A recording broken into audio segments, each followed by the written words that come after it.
Okay, so today I'm going to start. I'll start, no? But every time you start. Do I? I don't. Shall we check the videos? Okay, we don't have time for that now. Hello everyone and welcome back to Love Beyond Words. We're here with our 6th episode, Beautiful Sunsets. And to our loyal viewers, hello again. And if you're watching this for the first time, Love Beyond Words is a series where couples talk about couple matters in a Christian context to enrich marriage and family life. So before we proceed to introduce our speakers, let's call upon the Lord in prayer. In the name of the Father, and of the Son, and of the Holy Spirit. Amen. Our Father, who art in heaven, hallowed be thy name. Thy kingdom come, thy will be done, on earth as it is in heaven. Give us this day our daily bread, and forgive us our trespasses, as we forgive those who trespass against us. And lead us not into temptation, but deliver us from evil. Hail Mary, full of grace, the Lord is with thee. Blessed art thou amongst women, and blessed is the fruit of thy womb, Jesus. Holy Mary, Mother of God, pray for us sinners, now and at the hour of our death. Amen. Glory be to the Father, and to the Son, and to the Holy Spirit, as it was in the beginning, is now, and ever shall be, world without end. Amen. So just before we started recording, we had a bit of a mini fight. And these arguments and fights are seen as common parts of a married couple's life. Or at least that's what I believed. Yeah, I remember the saying, fights make the relationship stronger, or something like that. But I think that's really oversimplifying the matter. So today we have Preetham and Melissa talking to us about conflict and how to resolve them in a Christian way and to prevent it from escalating. Yeah, no one likes an escalation. Preetham and Melissa have been married for 15 years and are the parents of 4 adorable children, Tia, Ira, Eva, and Ivan. So let's hear what they have to say. The parents, right? Not the kids. Obviously. Over to you, Preetham and Melly. Thanks, Byron and Andy. I'm sure all of you are wondering if we are experts in creating conflicts or at resolving them. Well, we are actually neither. We're just an average couple who wrestles with the challenges that our marriage brings forth. Over the years, we've learned a few principles as well as lessons, which we thought we will share with you. We've been married for 15 years. And in this time, like any other couple, we've had our own fair share of conflicts. But there is one thing that we are very clear about. And that is as St. Paul says in Ephesians 4:26. Be angry, but do not sin. Do not let the sun go down on your anger. So no matter how difficult things and how difficult and challenging things have been for us, we know that we are in this together and we are committed to work through it together. But it was not so in the initial years of our marriage. In the initial years, if something would hurt me or if I didn't like what happened in a particular situation, I would just retreat and be quiet. I would let things fester within me until someday something would happen to spark things off and I would just explode. The things I would say during those outbursts really left Preetham hurt and confused. It's not that I did not hurt her. Of course, there have been several times that I've hurt her. I've trivialized her feelings, saying it's not such a big deal. Or I would suggest that she just ignore something that really obviously mattered to her. There have also been times that I've disregarded her fears. We just kept piling up these injuries and just walking and pretending like nothing really has happened. We were just hoping, that this elephant in this room, which kept getting bigger and bigger, would somehow fade away or disappear. But guess what? It didn't. We struggled to trust each other. Every good motivation for each other was looked upon with suspicion. Many times we didn't want to talk to each other. We let our pride, our egos get in the way, get the better out of us. But deep within our hearts, we really wanted to be at peace with each other, but we just didn't know how. I think many times we were afraid that if we choose to work with each other on certain issues, we'll have to give up something. We saw it as a loss. In our marriage, in wanting to save that little loss and gain victory in the conflicts, I have experienced an immense damage that it caused to our relationship. I've learned that it's just not worth it. have come to realize that that little giving up, that little sacrifice of myself in the conflict has really built my marriage, and our love for each other has grown immensely and tremendously. The victory that we have gained in giving up that little bit has been far greater. The conflicts have been varied. We've had conflicts with regard to financial management, habits and addictions, personality traits, things that we brought into our marriage, issues with our children, issues with our in-laws, manner of taking decisions, and so on. I'm sure most of you have had conflicts or issues in relation to similar matters. But regardless of what the issue is, conflicts are all integral to part of our marriage. Man and woman were never created to be compatible, but they were created to be complementary. So it is natural for a marriage to have conflicts. Conflicts in themselves could be considered to be a healthy part of a relationship. That is, if it is not so much about avoiding them, but in dealing with those issues. So in a conflict, one of the key things that we've come to realize is that our spouse, that is Melly, for me, is not my enemy. She's someone who loves me tremendously. And working through our disagreements is something that has made us a much, much stronger couple. We thought we will share with you, say, 5 tips that we have incorporated into our lives or that we live out in resolving our conflicts. The first of them is to deal with the issue, deal with the things that before they build up. Talk about them, share with each other how you feel, listen to what your spouse has to say. A tendency with most of us when we have issues or conflicts to resolve is to shut down, to give your spouse the silent treatment and avoid talking. This is something that is very dangerous. So this was something that I used to do whenever we had a conflict, whenever we got into an argument. I would get into this shell. I would prefer to give Preetham the silent treatment, thinking that, yeah, he's going to learn a lesson and he will treat me better next time. And this would go on for days, the silent treatment. But in order to make peace, because we had so many other things to do in our home, we would reconcile and we would hug each other, and that was the end of it. But again, whenever we had a difference of opinion, when we went into an argument, the silent treatment would happen again. So this cycle went on, and it caused a lot of stress in our relationship just because we failed to do this one thing, that is to talk the issue out. Once we realized this, we decided together that in a situation of conflict, neither of us are going to remain silent, but we will instead make efforts to, as far as possible and to the best of our abilities, to deal with the issue then and there. So now, from Mumbai, we have a very wonderful couple, Basil and Deirdre. They have 2 lovely children, and they will share with us their struggles and challenges in dealing with conflicts in their marriage. Over to you, Basil and Deirdre. Thank you, Preetham and Melly, for that kind introduction. We must admit that as a young couple, we are still learning to handle and resolve conflicts between us.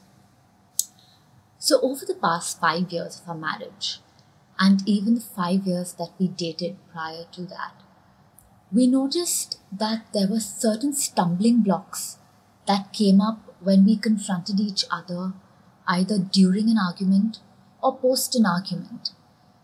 And one of these stumbling blocks was stonewalling, which, as it turns out, became my go-to.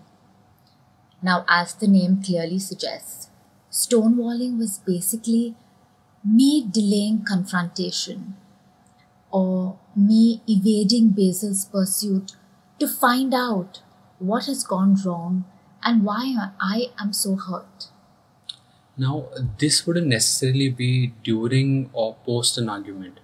Sometimes Deirdre would just go silent, and if she had to talk to me or respond to me, she would do that using single word responses, which would completely leave me clueless as to what I had done to upset her so much and suddenly upset her so much.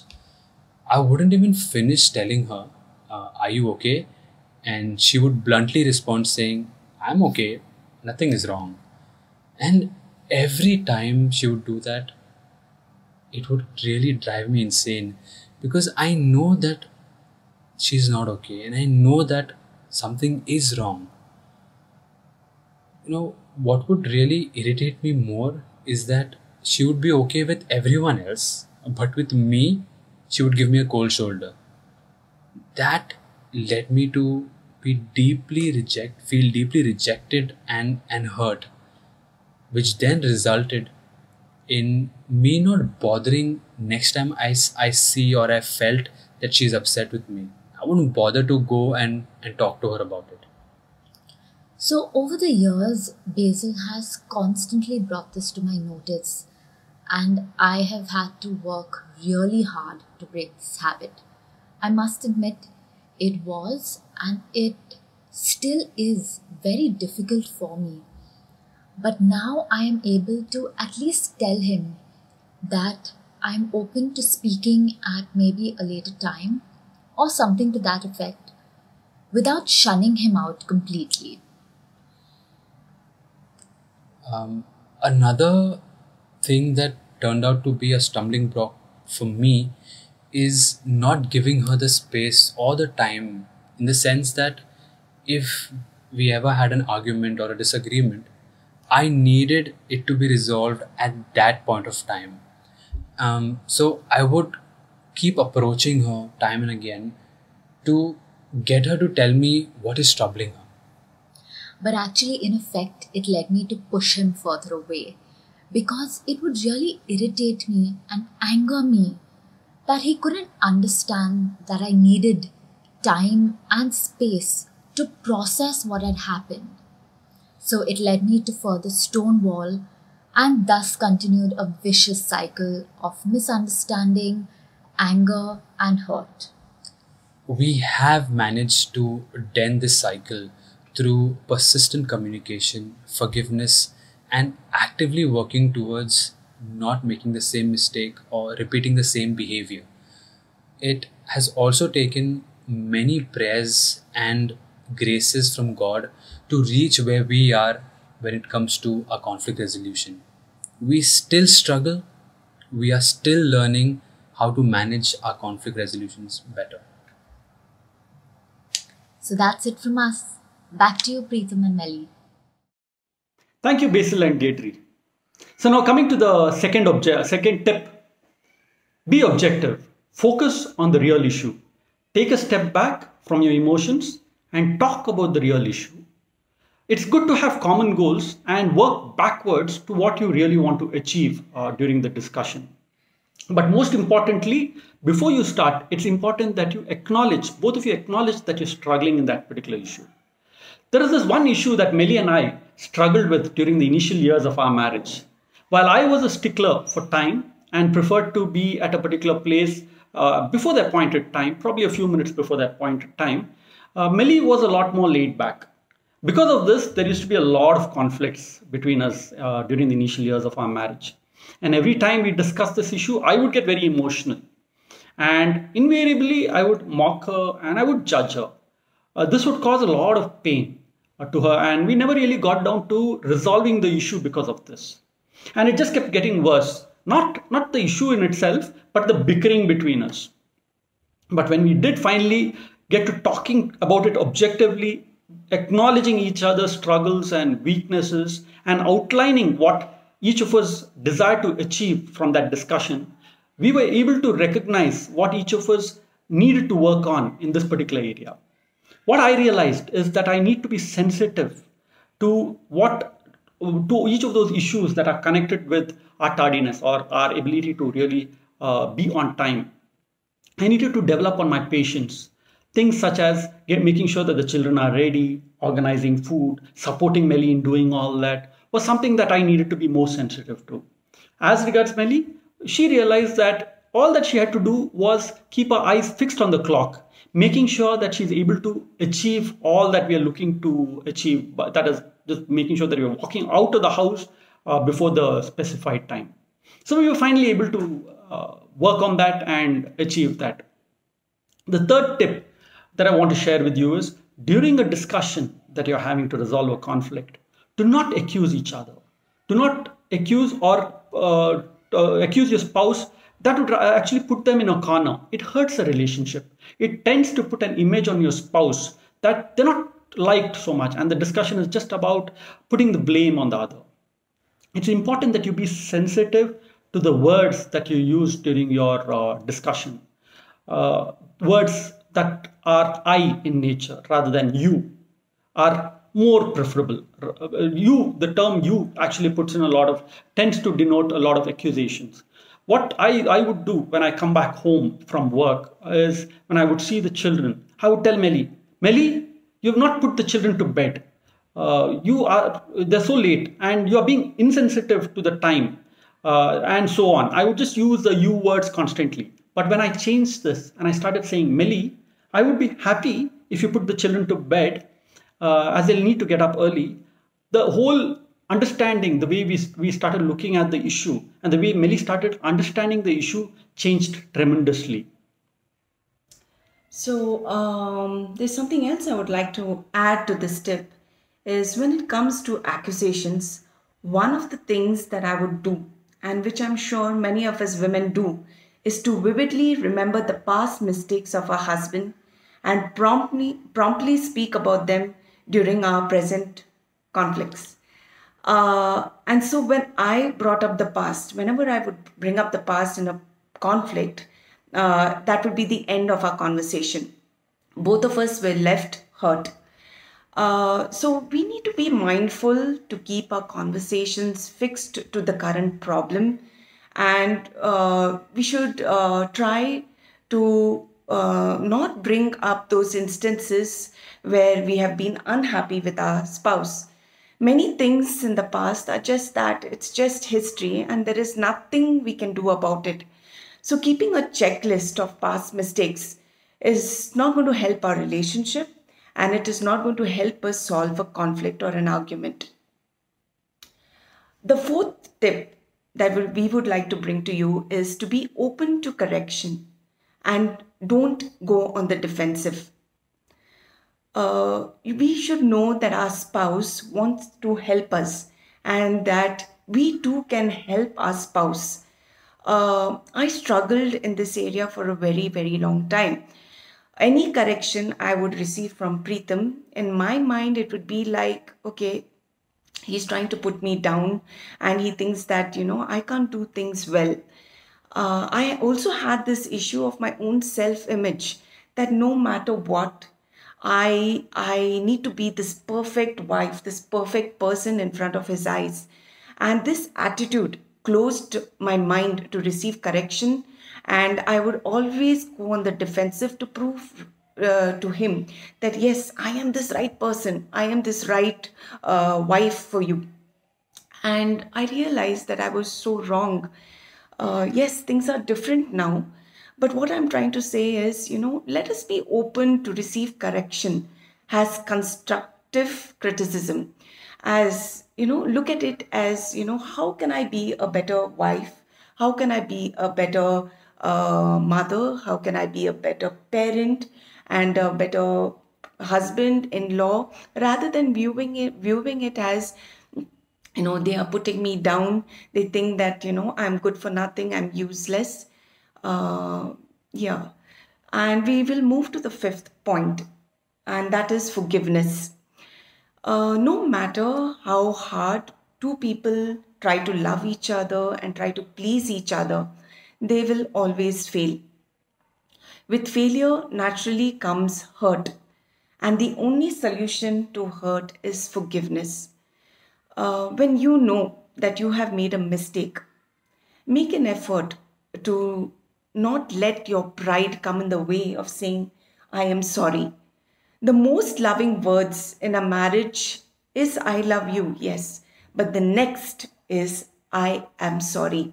Having that humility within us to admit that yes, you were wrong and to ask for forgiveness really breaks down that barrier between the both of you and your spouse, and helps you to build your relationship. some of us think that, if we say sorry, it is a sign of weakness. And some people are afraid that they will lose face in front of their spouse and if they admit their faults. But the very opposite is true. By being honest about yourselves, they will actually gain more respect and than even before they had for you. There are times when one spouse needs more time to cool down, like Deirdre shared.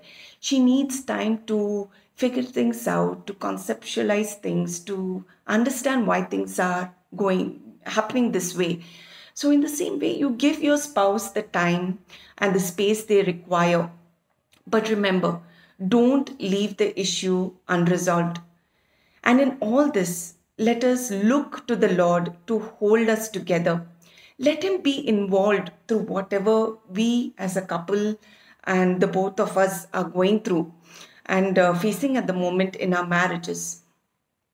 And let us also assure one another of our commitment to make things work out for the best and for the best of both of us.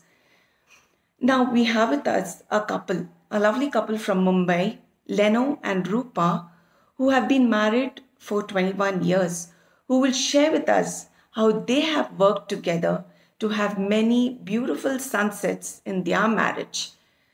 Over to you, Brother Leno and Sister Rupa. Thank you, Melissa and Preetham. We've been married for 21 years and we have different personalities.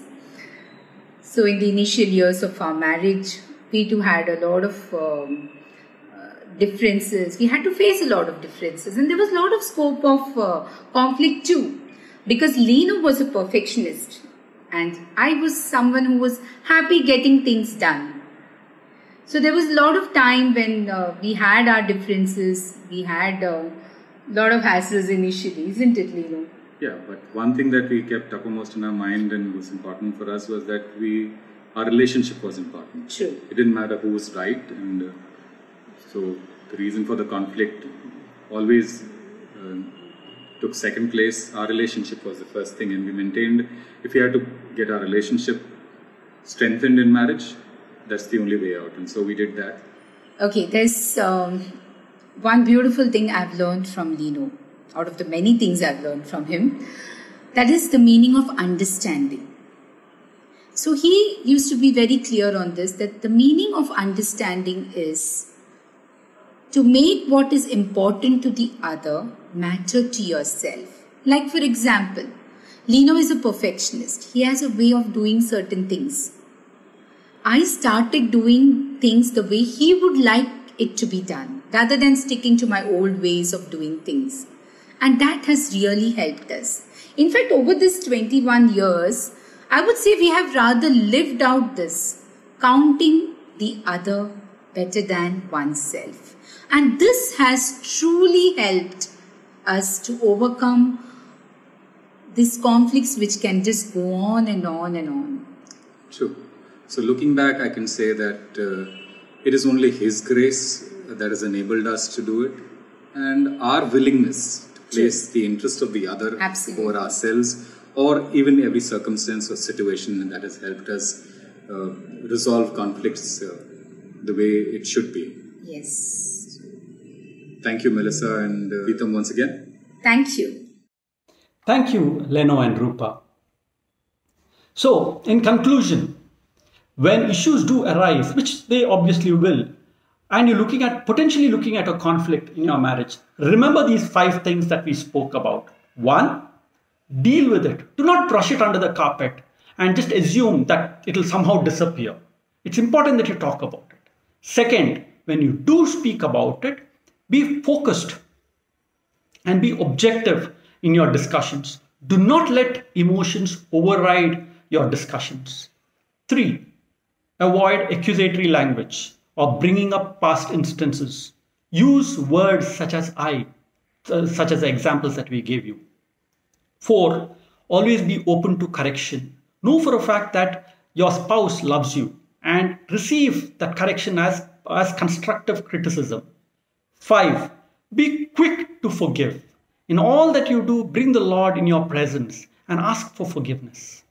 The list is not exhaustive, but merely some tips that we have learnt in our marriage. Most of all, through the process, it's important to constantly remember that you love your spouse and your spouse loves you. And whatever you speak is meant to build your marriage and your relationship, which is a far greater victory than merely winning an argument. We would like to close with a statement of a previous Pope, Pope Benedict, one of our favorite popes. He says, I often think of the wedding feast of Cana. The first wine is very fine. This is falling in love. But it does not last until the end. A second wine has to come later. It has to ferment and grow to mature. The definitive love that can truly become the second wine is more wonderful still. It is better than the first wine. And this is what we must seek. So, this is what each of us should desire for the second wine in our marriage. Thank you for listening to us and hope you have a blessed and wonderful evening. Over to you, Byron and Andy. Thank you so much, Preetham and Melly, for giving us these important points to keep in mind when trying to resolve issues between spouses. Thank you, Lino and Rupa, Basil and Deirdre, for sharing your lives. So I could relate with what they mentioned, about being open to correction, since many a times we tend to get very defensive, but we also need to realize that our spouse is trying to help us out too. That's right. For me, I think forgiveness is an important takeaway. Not just leaving things to cool down by itself, but also addressing the issue later, but in love. We are sure you all have your own takeaways from the session. Let us know what they are in the comments below. Next week's episode will surely be another interesting one for all of us. And its title is In-Laws, Not Outlaws. No prizes for guessing what that's going to be about. I, for one, are definitely not going to miss it, and neither should you. So, see you next week, and a humble request. Our videos have been touching lives everywhere because you have been sharing it and you have been spreading the word. So please continue to share these videos, like them, and subscribe to our channels for more. That's it from us. Stay safe, good night, and God bless. It's such a beautiful evening, isn't it? Yeah, and you know what? I finished doing the dishes as well. You did? Yeah. Oh, that's so sweet. You're forgiven for the argument we had that time. Thank you.